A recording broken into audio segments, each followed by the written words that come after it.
Thank you. I'm sure each of you is glad to come from a home. All right.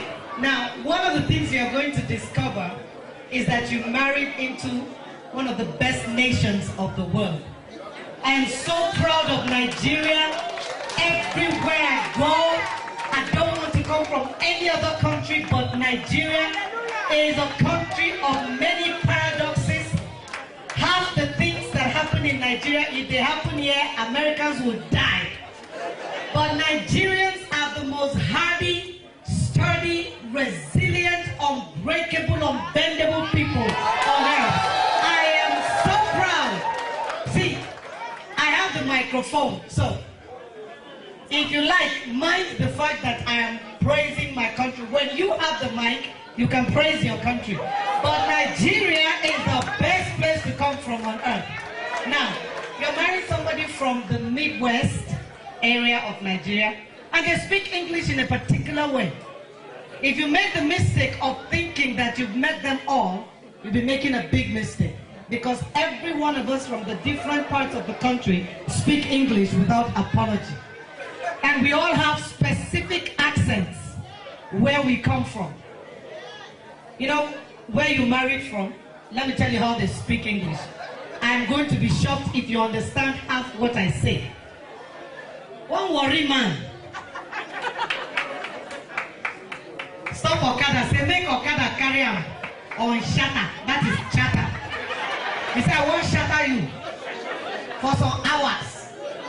So he got on the bike and they were going from place to place in Warwick. He would stop, do his business and come back and they would move on. After a long time, it was getting dark. They got to a graveyard. He said, nah, yeah, I won't stop. So the Okada man stopped. You know what Okada is? Motorcycle. They use it as public transport in Nigeria. Very interesting country.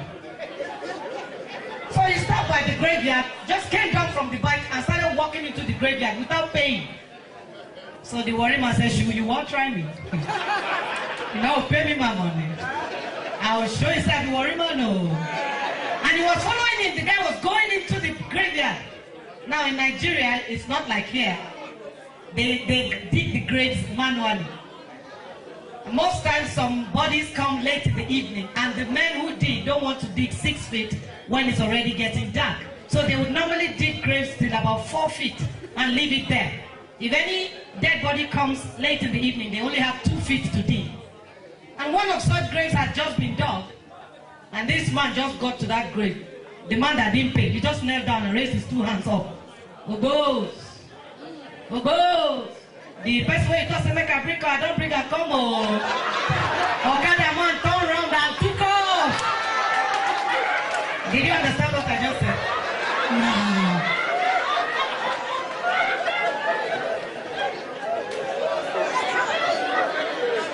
Alright. And then there are some people from the northern part of the country. They call them the Hausas. One Hausa man went for an interview. And he came back home, he was so happy, he was telling his father, what life Baba said you and I can. He said there's no way he will not get that job. I mean, I answered the questions powerfully. So they said, the father said, what did they ask you? He said, well, like Baba said, 4 times 4. That's 4 times 4. For the Hausa man, a P is an L, and an F is a P. So he said, 4 times 4. And the father said, when they said to you 4 times 4, what did you say? Wallahi Baba Neche must support 4. 4 times 4 is 44. And he was very sure that he would get the job. Alright, there are some people from the Yoruba, the western part of the country, God see this man's cap. You see, if you look at our caps too, you can tell where the people come from, whether they're from the north, the south, or the east or the west of the nation. That's a western cap. That's a Yoruba man's cap, the way it's bent. Kabiesi. I can't know. One Yoruba man, he came to the city of Port Harcourt where I live. And he found the city very, very expensive. So he was complaining to his friend. This city of Port Harcourt, everything is expensive. Rice, yo, expensive. Beans, yo, expensive. Chicken, yo.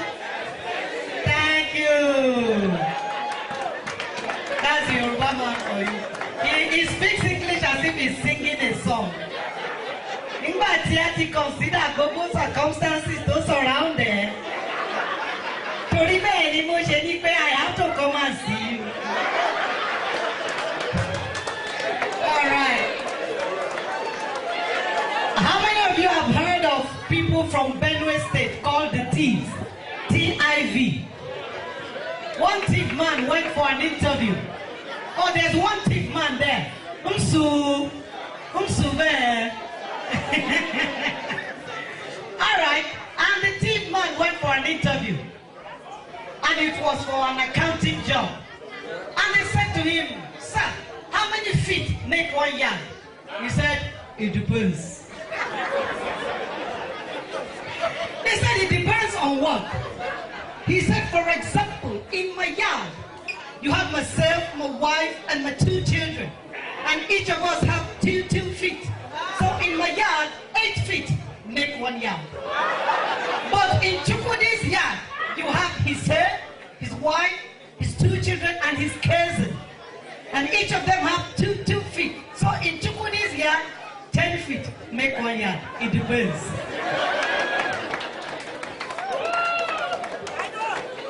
And then, Igbo Kwen.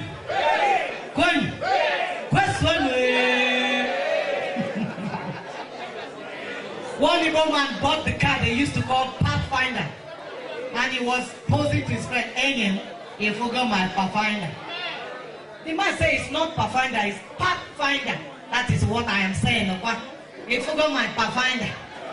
The man said it is not Pathfinder, it's Pathfinder. He said, hey, there is no problem here. I have the car, you can have the name. That's an Igbo man for you. Another Igbo man had a little boy as an apprentice. They have a shop where they sell things. The Igbo man didn't go to school, so he decided to send his apprentice to school so he can be educated. And the boy had an exam to write. His name was Ebuka. Ebuka wrote the exam and came out. And his boss came to pick him up. And he said to him, what did they ask you? He said, they asked me, what is the difference between shop and warehouse? And the other said, what did you write? He said, I said shop is at Ojuelegba, warehouse is at Alaba. And the other said, is that all you wrote down? He said, yes. He said, come on, get out of the car. He did not put the address of the shop. Go and tell the keeper to give you back your paper. He writes the address of the shop. That is how you lose customers. Igbo man was ill. He was dying. So all his family surrounded him around the bed. Everybody was wanting to be there for his last moments.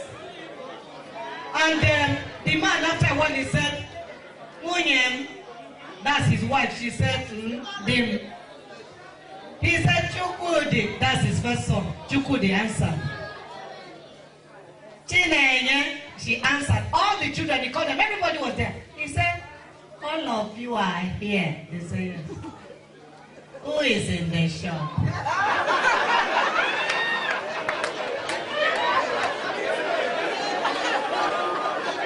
All right. You know what I'm talking about.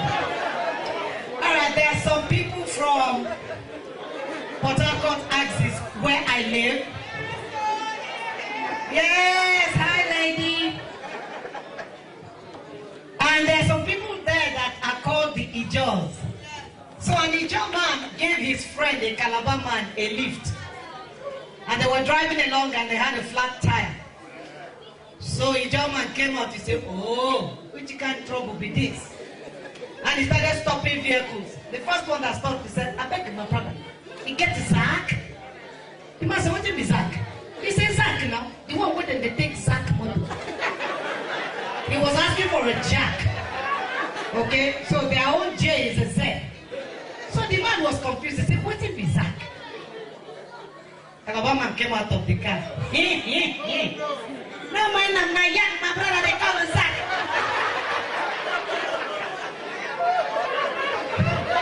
I'm so proud of my country. Can somebody help me put their hands together for Nigeria?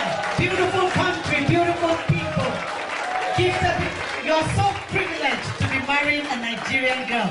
Girl, you've got to prove to him that we are the best place to marry from. Excuse me, how are you finding it? Yeah? Can you stand up and show them what you just did? How are you finding marrying a Nigerian? 2 thumbs up. Put your hands together for Nigeria. I love my country. Listen. In my country, I don't want to come from Belgium. Let me tell you why. They only have second hand. All the second hand things in my country come from Belgium. In my country, we have Abba-made. Abba-made is brand new. Hello? I don't even want to come from America. You guys here, you know, I can visit you, but I want to go back home. Because children can buy guns across the street, shoot their mother and dad. Children in my country run when they see guns. They run. I don't want to come from England. If you give Englishman £1, thank you. £10, thank you. £100, thank you. £1,000,000, thank you. He does not have the ability to show emotion. That's how God made it. If you give your Yoruba man 20 naira, when he lies down on the ground for you,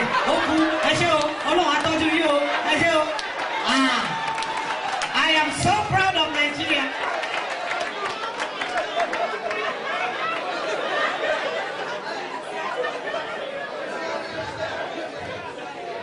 I don't want to come from India. Once you open your mouth, people start looking around. One Indian man came to Nigeria and worked for some time, Mr. Singh. And he bought a car, 504. Then he invited a friend of his. Oh, I love this country. I think you love it. Why don't you come over here and visit me? And Mr. Gupta came to visit Mr. Singh. When he picked him up from the airport, they were driving down and the car had a problem. So he stopped, opened the bonnet and fixed the problem. Mr. Gupta decided to stay and work in Nigeria. After a while, he bought a car, but he was only able to buy a Volkswagen Beetle. One day he was driving and the car had a problem. It stopped. So he just came out of the car and opened the front. You know, the friend opened the 504 in front, so he opened it. How many of you know about the Volkswagen Beetle?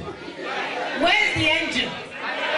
So when he opened the front, he didn't say anything. He said, oh, blimey, they stole the engine of my car. So people said to him, they stole the engine of your car. How did you drive it from your house to this place? I am not knowing. They told me that Nigerians are thieves and now they're stealing the engine of my car. So somebody went to the back and opened the back of the Volkswagen. He said, oh, blimey, what a wonderful car. She got a spare engine.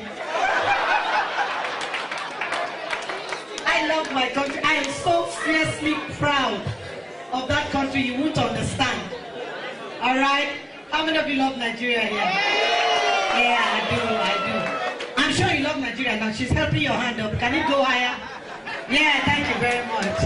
That thing you just did now, that's how we hail our chiefs when we see them. Igwe, you raise your 2 hands up. So do it, let me see. Igwe.